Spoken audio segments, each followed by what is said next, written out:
Hey, it's Tony Mecia with the Charlotte Ledger, and you're listening to the Charlotte Ledger podcast. We talk with Charlotte leaders about important and interesting issues with an eye toward making you smarter, telling you things you don't know, and introducing you to people with insights about trends in Charlotte. You can find out more about the Charlotte Ledger and subscribe to one of our newsletters by going to thecharlotteledger.com. Today, I'm happy to have with us Geraldine Gardner. She's the executive director of the Centralina Regional Council. We're going to talk about a big issue in the Charlotte area, transit planning.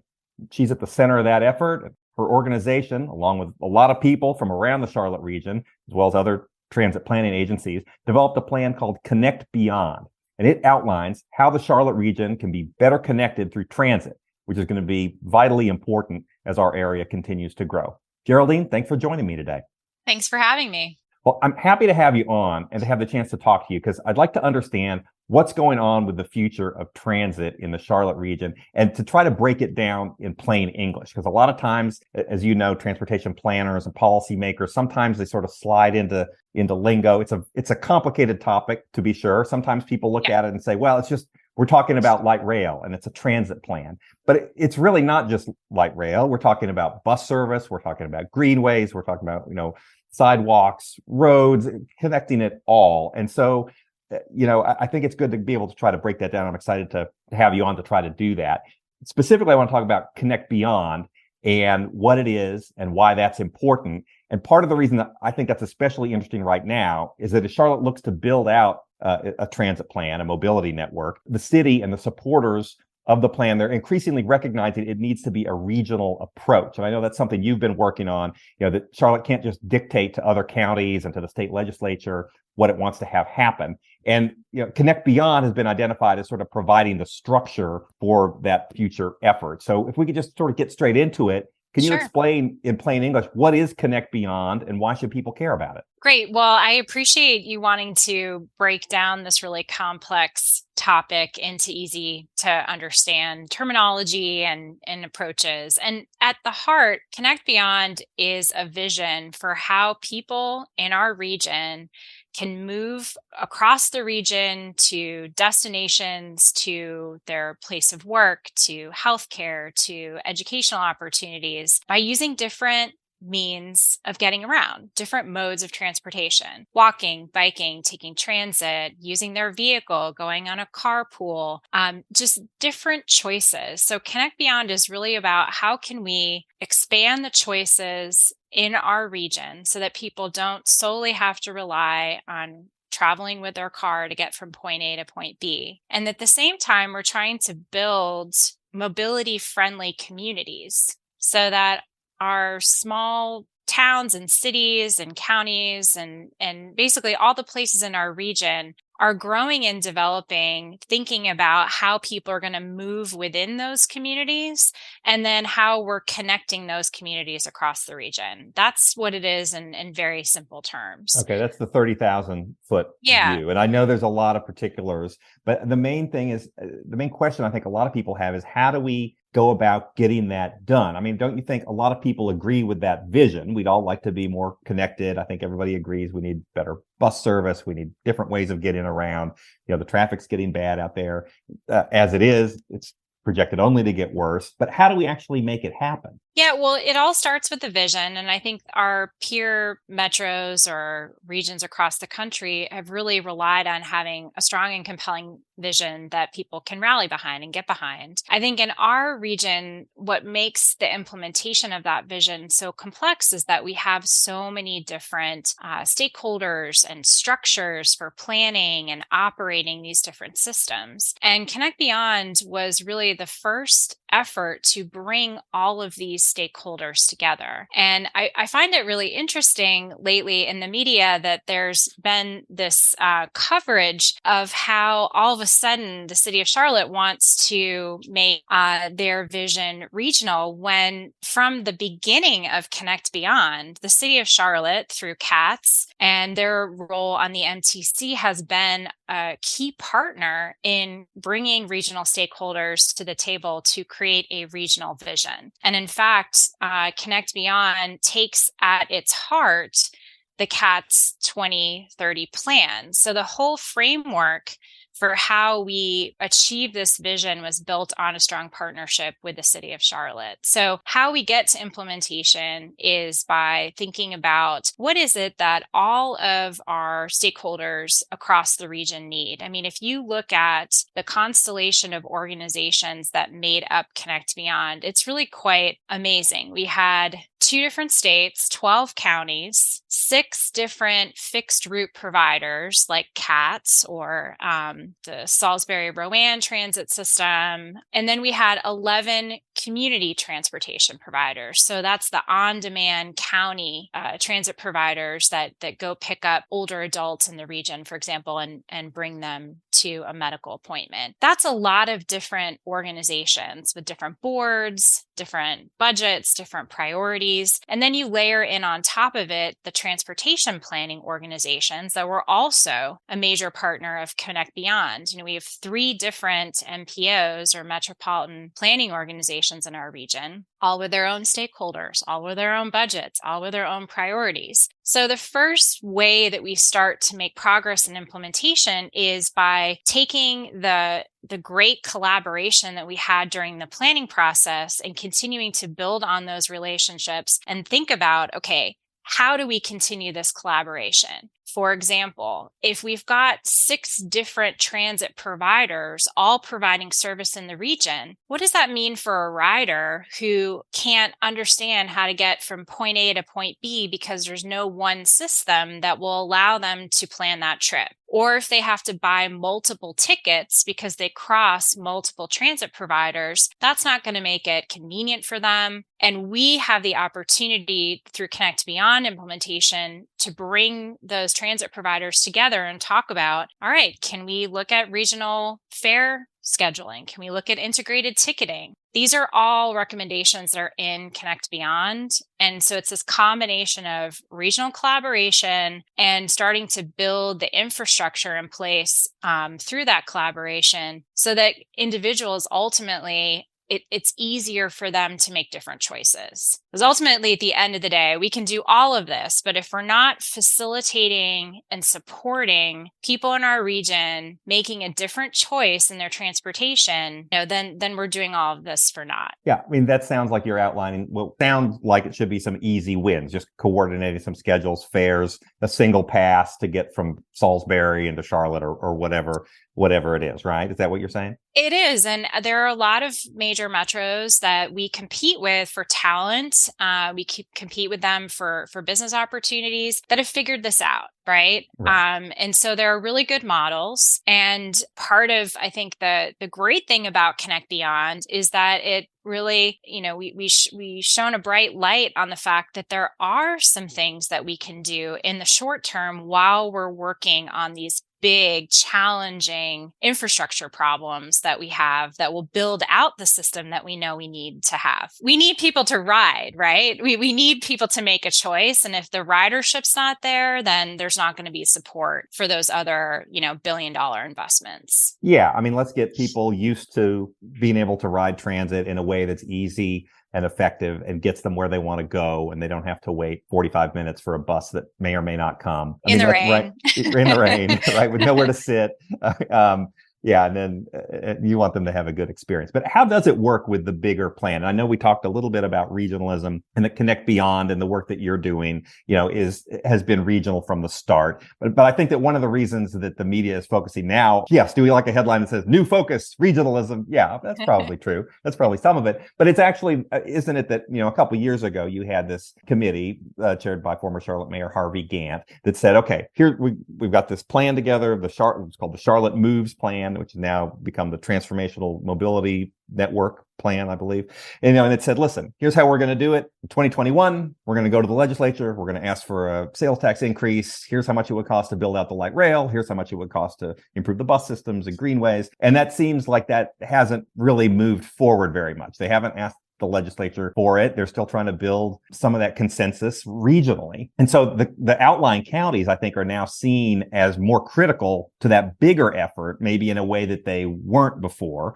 How do we get that to happen? What do these outlying counties want for this big, I'm not going to call it a Charlotte transit plan, the Charlotte-centered transit plan for the Charlotte region? What do the outlying counties want? And how do we get them on board with some of these bigger steps? Well, I think we can't have a strong mobility system if we don't have a strong center city transit system. I think the nature of our region is that, it's a hub and spoke model. People still travel into the center city, although that's been changing in the pandemic. But the type of jobs that we have in the center city, the type of movement that we have throughout the region from people living in one county and working in another, like those are the fundamental realities that this plan is dealing with. And I think when it comes to our counties in the Centralina region, which I can speak for, which is the 9 counties of Greater Charlotte, not what's happening in South Carolina, I think there's an optimism and a recognition that people do need different choices. But there's also a lot of other competing priorities in those counties that our leaders are juggling: schools, roads, transit. And so I think, like all elected officials, they're trying to balance what they're hearing from their constituents and the needs of their communities, while also trying to understand how we move a regional vision forward. And, part of our job at the Centralina Regional Council is to be that platform for those elected officials to come together and have those tough conversations. And that's one of the reasons why our board set up an Advancing the Plan subcommittee, which is just starting to get, build some momentum behind it. That will be the vehicle for our county officials to sit down with the city of Charlotte, to sit down with some of our major cities and towns in the region, to really do the rolling up the sleeves and talking about how do we speak with one voice as a region to our partners and our lawmakers in Raleigh? How do we engage in these conversations around the structures for ongoing partnership and collaboration so that this work that we've been building up just doesn't fizzle out once the plan is over? Right? Mm-hmm. We owe it to ourselves to continue these conversations. And our job as an organization is to be that platform for those to happen in. Do you see any of these outlying counties putting in any money for this Charlotte-centric transit plan with light rail and all that? I don't know. That's going to be up to the voters to decide. I think our job is to make sure that we're making the business case for why this is an important investment. And if you look at where our highest growth, highest wage jobs are in this region, we really have to recognize that we make things in the Centralina region, right? We have the knowledge economy, but we also have the production economy. We're a major center for advanced manufacturing, for logistics and distribution. Those industries need roadway capacity, right? If we're making things, we got to get them to market. And so there's an economic argument to be made for getting people the single driver car off the road to free up that capacity so that our economy can move. And so I think it's also about sort of framing. I talk a lot about what is the compelling argument that's going to bring people out and support this type of investment. And that's going to be different depending upon where you are in the region. And those are the conversations that we're going to be having. Yeah, it sounds like a big part of your role is education and sort of getting the word out and raising awareness. How do you make the case to people who might not care about transit? I mean, as you know, Charlotte, Mecklenburg County, certainly the outlying counties too, certainly very car centric. The percentage of people commuting in a car is something like 80% of all trips, somewhere around there, maybe a little higher. How do you make the case to them that this is something that affects them? Like what's if you live in Ballantyne and you commute to University City, there's probably not a great way to get there by bus, at least at the moment. Those people are driving. How do you reach them and say, look, this is something that's important to our region? What's the message? I think there's a couple different messages. One is that economic one that I was talking about before. How do we support our growing industries? Another one is that will be important to some people is around equity and inclusion. There are some people who in our region who can't afford to have a car. And if you look at the latest statistics, over half of household income in our region is spent on either housing or transportation. We can't do much about the housing market.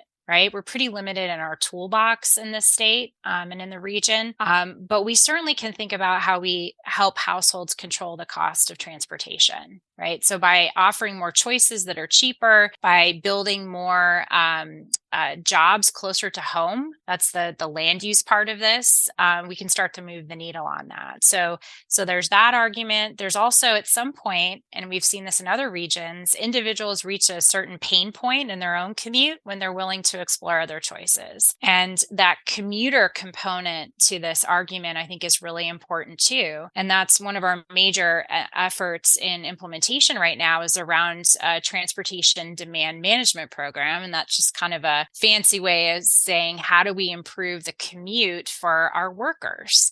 So that there's a whole range of tools and programs and solutions that we're just beginning to explore that we can really reach those commuters to say, you know what, you might be concerned about taking a commuter bus downtown or uptown to your job because what happens if your kid gets sick and you need to get home? Well, there are solutions for that. And that's part of that TDM programming. So it's education, it's communication, but it's also recognizing that everyone's entry point for supporting this type of investment is going to be different. And it's our responsibility to, create that mosaic of different solutions that is really going to appeal to the voter and to decision makers.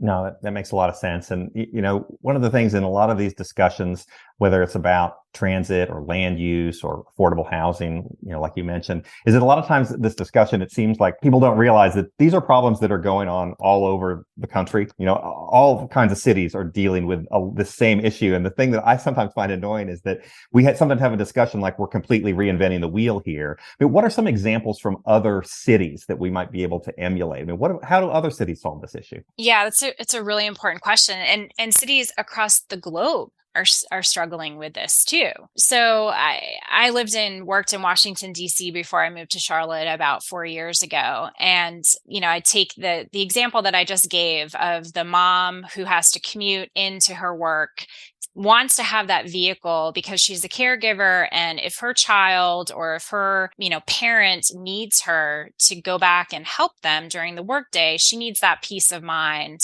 to be able to make that trip. And usually that's in a car. In DC, where I came from, there was a really robust commuter choices network. And if your employer participated in this program, if you ran into that issue, then you got a free Uber ride wherever you needed to go. And that made the choice easier for parents and caregivers to take transit. That's just one example. In other places, especially in Europe, you see city leaders and urban planners and transportation planners building transportation facilities that have a bus, a place for the bus to pull up, a place that has e-bikes, that part of bike sharing, scooter sharing, these multimodal transit hubs that are really a key recommendation in our plan. How do we plan it so that multiple modes of transportation are coming into one place? And if you take a bus into Uptown or into Concord, for example, you can get on a bike and go that